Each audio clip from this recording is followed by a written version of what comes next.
শুরু করছি সাম্যের সাধন পার্ট 11। জামশেদ মাতব্বর ভাবতে লাগলেন, এখনকার কোনো ব্যবসায়ীরা তো এমন কথা বলে না, বাকিতে পেলে গোটা দুনিয়া কিনতে চায় তারা, অথচ এরা তাদের থেকে ব্যতিক্রম।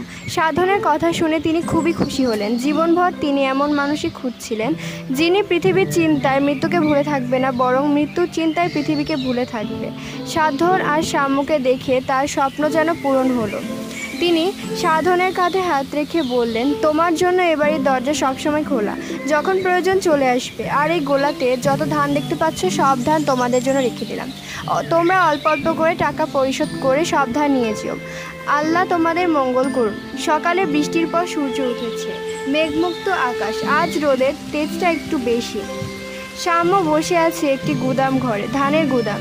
এই গুদামটি তারা দুদিন আগে ভাড়া নিয়েছে। খুব বড় নয়, মাঝারি সাইজের একটা ঘর। পরবর্তী গল্প পার্ট 12।